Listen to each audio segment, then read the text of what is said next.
just want to share with those of you who are watching some of the resources that AIM has created for all of you and your families, whether or not your interest is prevention and early detection, whether you've been diagnosed.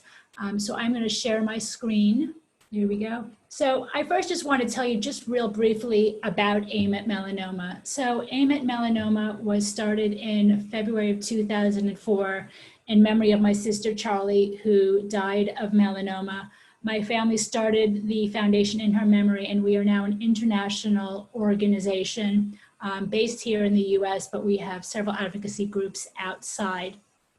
We have a number of resources and support mechanisms in place to support the general public and more specifically the melanoma community, whether they are concerned about melanoma or have been diagnosed. So the first is I want to point out is Melissa Wilson. She is our physician assistant. Melissa is our Ask an Expert. If you have any type of melanoma question, she would love to help you. You can reach out to her through our website. There's a toll-free number. She actually has a Facebook Live once a month that she holds, as well as a program called From the Clinic to the Living Room, where we invite experts that she talks to about specific topics. We also have a Peer Connect program where we match newly diagnosed with veterans, for lack of a better term, who are offering to provide support to patients or their family members who are seeking support. We also have a number of educational resources. We have our symposiums like the one that we're doing today. We run 10 of those a year with major cancer centers throughout the US, and they are live streamed internationally. So if you don't catch us on one of the webinars, you should always check out our Facebook. We have our next event on October 17th with Emory Winship Cancer Institute, and then shortly thereafterwards with Levine Cancer Institute, and then a couple of others that are currently in the works.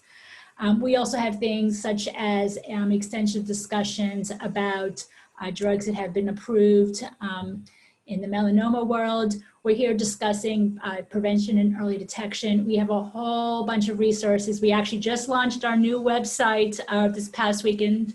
And so we have an extensive discussion about prevention, not just sunscreen, but clothing and other protective measures that people can take, as well as early detection. We talked about some of those things today, how to do a self-skin exam, when to contact your doctor if you've got a concern, and what you can expect when you go to that doctor's appointment. We also have a number of resources. We have a video library. We have side effect management sheets for those who are undergoing treatment to help them manage those side effects. So I also want to point out our Steps Against Melanoma Walks. They are all virtual, of course. One of the things that we do among many is that we raise money for research.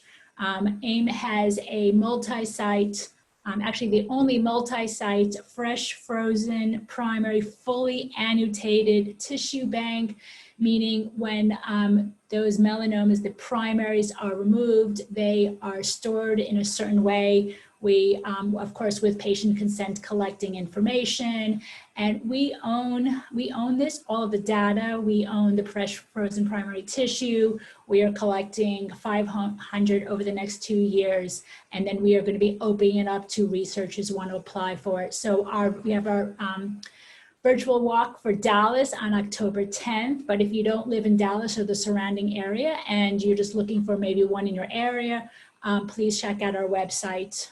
We are holding several. And of course, I mentioned our virtual symposiums, so I won't discuss it any further.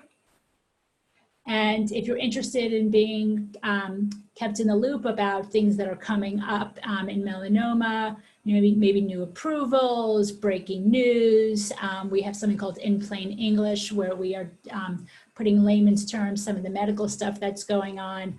Please feel free to sign up for our newsletters.